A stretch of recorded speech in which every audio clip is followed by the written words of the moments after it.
Okay, Mustangs, we're at that time of the year again where we're talking about our summer workout and getting ready for next season. We sent you an initial email, and we're super excited about getting you back here eventually. It's been super lonely around here, and we're also very excited about the incoming classes. We should have a very good team on both sides this year. If you're watching this, then obviously you got the email already. The email talks briefly about preseason starting on August 10th. It talks a little bit to you new players about some paperwork things that we'll do in conjunction with Amy from admissions and a couple others on your dashboard and Play an AI and that sort of thing. It talks a little bit about the summer workout and calendar, which are attached at the top of your email. That explains the workout number 1, and you'll take that, and the calendar number 2, and you'll just tape that or hang that to the back of your door and use it to get through your summer. We've said most years that we're going to collect that. We are definitely collecting it this year. There's 3 or 4 other little pieces to this that you have to make sure you understand as well. And then lastly, we talk a little bit about Skype groups. Skype, FaceTime, Zoom, whatever we're going to use. BJ and I have been working on putting together several groups, probably 4 to 6 players, led by 2 older players in each group that will try to connect several different times through the summer and just get to know each other. There's new players in every group, and also motivate each other and keep each other going and connected since we're in kind of a weird time. Okay, so please read through all of this as closely as you can, and the rest of this video is going to be about the 3 different pieces of the summer workout. Okay, as I mentioned, there are 3 parts to your summer workout. This year we're reintroducing the Cooper. Obviously we test it every year, but this year we want it to be part of your training. Your Cooper is a 12-minute run as far as you can go on our 400-yard or 365-meter track. Women, you must run at least 6.5 laps. That's 2,600 yards or 2,377 meters to get a passing grade. And it's explained more in the attachment what that means. Men, you must run at least 7.5 laps or 3,000 yards and 2,743 meters to pass. We must take our training seriously this summer, and these are goals you must reach if you're going to pass. You can train to run further because we will still rank order everything. So as you see here, kind of a makeshift track, those of you returners know we start at the middle of one side of the track, and you'll run 6 or 7 laps plus a half. Several of you are already getting 8 laps on the men's side plus. Several of you women are past 7 already. The bulk of our teams were at 7 and at 6, so we need to extend ourselves a little bit further. The way you can train this in your neighborhood without finding a track if they aren't open yet is to run easy to a specific starting point. This is a picture of my house. Pretty awesome. So let's just say I want to run my Cooper. I can take a walk or an easy run, all kinds of different ways to add time to my run. I always want to eventually start my Cooper at the same spot. For me, it's this big, my favorite tree in Sioux City. I go to that tree. I run as hard as I can from there. I might rest and stretch, or I might start right away. I'm going to run as hard as I can on a specific route, as far as I can for 6 minutes. Let's say I get to point X. It's a mailbox, it's the post office, it's a blue house, whatever. At 6 minutes, I turn around and try to get all the way back in 6 minutes again, okay? And then from there, I can either stretch here or walk or jog the rest of the way home. I can adjust this route every day that I run to make it longer or shorter, and I can run at the beginning and the end, whatever I want, in order to make the total time plus the 12 minutes be, let's say, 30 minutes or 40 minutes or 60 minutes or whatever. My next time out running, my goal is the same. I can run whatever I want here, but once I get to my landmark, I want to run as hard as I can again and try to slightly beat my old spot and maybe get to point Y, the next house, the next driveway, the next street, whatever it is, and turn around right at that point and run as hard as I can on the way back. And over my 14 weeks, I want to push this turnaround point further and further and further to where I'm getting better and better. I want to eventually also maybe get to a track in town, maybe once those open again here, with whatever rules are going on in your country, and test myself against the laps, yards, or meters, okay? So if you can do that over time, you'll be extending extending your ability to run the Cooper better and better. Okay, the second activity is the sprint ladder. It's not the ladder that you returners know where you're running against somebody to move up or down. This is just a ladder in the sense that we're trying to do multiple numbers of sprints over time.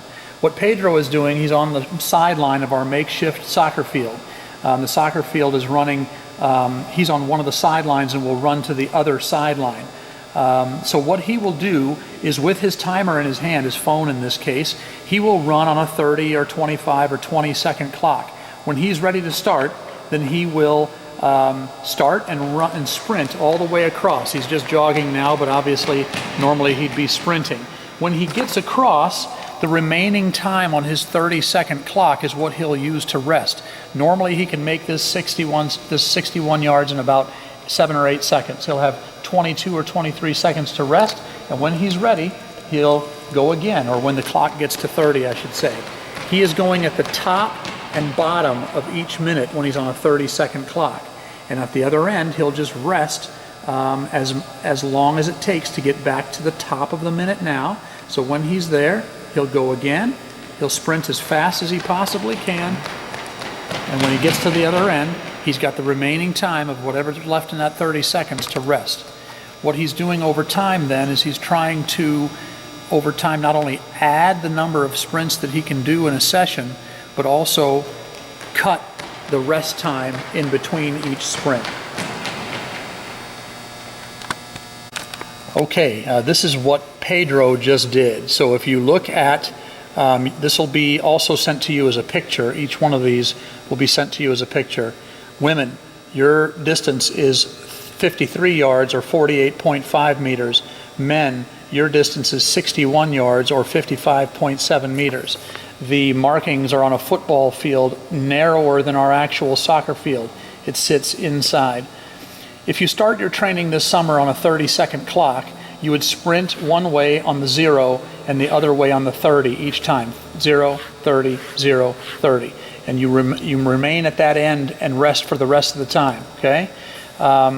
You, on that pace, will run 10 sprints every 5 minutes. So if you're running 5 minutes or 10 minutes or 15 minutes, you'll do that. If you want to add sprints to the 10-minute total to get to 15 eventually, you can add 1 sprint in 30 seconds or 2 sprints in a minute as we go through the summer. You'll move eventually to a 25-second clock. The times that you start are very crazy, and I'll send those separately shortly as another picture. You'll move through this stage at your pace again if you have to start over at 10 minutes because you're running 12 sprints every 5 minutes now. What we're trying to do is improve your recovery time, not necessarily make you faster. As you work through that stage, as long or short as you want, or if you want to skip straight to the 20-second clock, that's fine too. It's on your pace. Eventually you'll get to the 20-second clock, where you will then start on the 0s, the 20s, and the 40s of every minute. 0, 20, 40, 0, 20, 40. And obviously your rest time is cut down. Here, if you're running in 8 seconds, you have 22 seconds of rest. Here, if you're running at 8 seconds, you have 12 seconds of rest. And you'll run 15 sprints in every 5-minute block. Okay? So again, our goal is to improve your recovery time. Assume that everyone else is working on this, because in the past, when you don't do that, you're just not going to have a role here. You can also build a great Cooper by sprinting. So if you want to put the emphasis anywhere, I would put it on the sprint and do more sprint work than you do Cooper. It depends on your body. But this is the general format. It's your job to get through this on your own time. And a third exercise is soccer burpees. We've taken a traditional burpee and modified it to work well for what we want out of soccer players. The goal here, eventually by preseason, women, you have to do 30 straight without a rest. Men, 50 straight without a rest. We'll show you actually eventually where the rest position is, but it's like your old push-ups where you have to rest in an active position. The form here is really important. Pedro's going to show us in a few minutes. Slow it down. Get your head up and your butt down. We want 4 on the floor. You returners know what I'm talking about. We're going to add the arm extension push-up, hands inside the shoulders, and a low squat position is going to be really important. All these things are here because when I take a picture of it and send it to you as part of this, you will be able to refer to it often. Your soccer burpee form is going to be huge. It's a 10 count burpee. We're going to go through the 10 steps with Pedro here in just a second. You can start your training in the summer of just doing sets of 5 or 10, however many you can do. Once you get tired, get up and walk around or juggle a soccer ball or whatever, come back and do 5 or 10 more. A burpee workout could be 3, 4, 5 sets of 5 or 10. Incrementally add reps and cut your rest time between sets. So if it takes you 10 minutes to walk around before you catch your breath, eventually you want to do 8, 6, 5, 3, 1, whatever, okay? And add reps as you go. Build your first set reps as much as you can. So rather than doing 4 sets of 5, try to do 10 in your first set and then add more in your other sets, smaller sets behind that. And each time you come, try to do more in your first set because eventually you want to get to either 30 or 50. Work again to do more than the minimum. We are ranking everything, and so you have to pass the minimum, but you can also go beyond it. This is most likely, and if you look anywhere on the internet, you'll find it's probably the #1 full body movement, especially for soccer players. So we want to make sure that we are keeping it simple in this coronavirus time where you don't have to go find a gym, pull-up bar, playground, whatever, and can keep it simple. All right, we'll have Pedro show us what we're talking about. All right, so Pedro is going to demonstrate what we just kind of had a quick picture of on that form. So this burpee is a 10 count burpee, and the movements are going to be separated and slow to start with. Eventually you'll work your way to where it's a little more fluid. We don't want this to be a fast as possible movement, but a power movement. All right, so the 10 counts are as follows. Number 1 is a low squat. He'll go into a low squat with his hands up, head up, butt down, okay? Step 2 is 4 on the floor. He puts his hands and he's bending at the knees, not at the waist. 3 is he puts his feet, jumps his feet back, and he's in push-up position, plank position. 4 is a down push-up, and he'll put his body on the floor. 5 is an arm extension, so he'll put his arms out and touch. You guys will have a cone in preseason or whatever. 6 is his hands back into his body with his thumbs inside his shoulders. 7 is the up part of the push-up, so he'll push up again with plank body, and his hips and back come off the floor before his lower body. 8 is back to 4 on the floor, so he pulls his feet in, and he's got his butt down again, head up, okay? 9 is to his low squat again, so his hands come up so he's ready for a jump. And 10 is his jump, which is a power tuck. He's going to touch his hands and come down to that position again. And he's back to 1, okay? Okay, you can stand up and walk around a little bit. All right, so that's 1. It's super hard right now because he's doing it super slow. So let's see it speed it up a little bit, and then we will we'll show some bad form and some pitfalls that you might go through. So we'll still keep it fairly slow here. So 1 is a squat. 2 is 4 on the floor. 3 is feet back. 4 is down push-up. 5 is arms out. 6 is arms in. 7 is push-up. 8 is feet back in. 9 is the low squat. And 10 is the jump and landing. Okay? Very good. That was a great job. Walk around a little bit so you can see that a little bit quicker now and things are a little bit fluid. All right, let's show you a couple of pitfalls that could happen, and I'm going to explain to him what to do. Number 1 is a low squat. So you can see he's going to put his butt down and his hands up. Stand up again, bend over at the waist and reach your hands down, okay? So just bend over at your waist, yeah? So not like that. You want to put your butt down, okay? Head up. 2 is 4 on the floor, okay? Right. So instead of, stand up again. Now just drop down into your hands on the floor. No, up, and then drop. So instead of dropping onto the floor and not using your muscles, we want 4 on the floor. Then push your feet back into a push-up position. So sink your hips down. So a lot of us do this. That's not correct plank body. Keep your plank body. Keep it rigid. Keep your core engaged, and keep your whole body going. Down, and then you're going to reach out and back so that nobody can cheat. Okay, you reach out to a spot we'll have for you. Go ahead and reach out, side to side, yeah, and then back in, and your hands have to go inside your shoulders, your thumbs only, actually. So not a wide push-up, but a narrow one. Then up, and again, plank body. You see how his hips came off the ground first. Go back down, Pedro.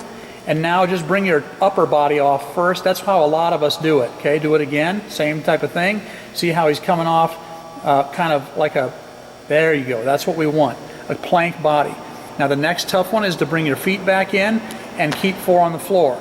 The reason we have another movement here to a low squat, go ahead, low squat, is so that you can be ready for a power tuck jump, which is a soccer movement now. Up and down in a smooth movement. He doesn't land separately. Go ahead and jump and just land with your legs straight. Okay, so now that's not as smooth as we would like it. We would like that to be one motion, all right? All right, so those are the 3 movements and the 3 tests. We'll wrap it up here in just a second. Okay, Mustangs, that's all there is to it. We got a long summer ahead of us, and this could get boring. So, as I've put in the letter, you can modify, change, swap out whatever you want in this workout. You can swim, you can go lift at a gym if and when those open. You can make this summer be what you want it to be, but you are responsible for passing those 3 tests. You must pass those tests to even be considered for a role.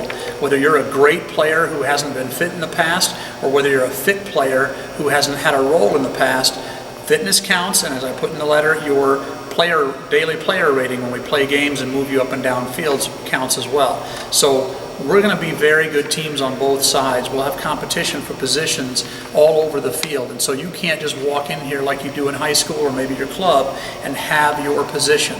You incoming players don't know who's already here. You returning players don't know what's coming in. So my advice to you is to be as fit as possible, okay? If you need clarification on some of the movements we just showed you so that you're ready for the preseason, there's a bunch of different ways to do this. One would be to Google things on either just regular old Googling or even on YouTube, finding video clips of burpees and things like that. This is a modified burpee, so you have to make sure you understand this is how we will be testing. BJ and I will not allow cheating, sagging bodies and whatever. You have 14 weeks to get this together, okay? We did some of these similar movements last year and 90% of you were not prepared, all right? So at least in the burpee part, push-ups and things like that. Take all of this seriously, be competitive. Both rosters will be bigger. Both rosters will be more competitive at every position, and we want to build on what we did last year. Men obviously going on to a second round of the Nationals, women trying to get back to the conference championship game, win the conference, and go to Nationals again. So we have high expectations for both groups. There is the piece in there I talked about early about Skype or FaceTime groups. We will get that information out to you later this week. We wish you the very best over the summer, health and happiness to your families and to you. We don't know what the travel situation will be when we get into July and August, so obviously with things changing as fast as they do, we're going to be in touch with you all the time. Text BJ on WhatsApp anytime. He and I see each other every day or talk every day at least, and we can help you solve your situation, whatever it may be. Have a great summer, work hard. We can't wait to see you back here on August 10th.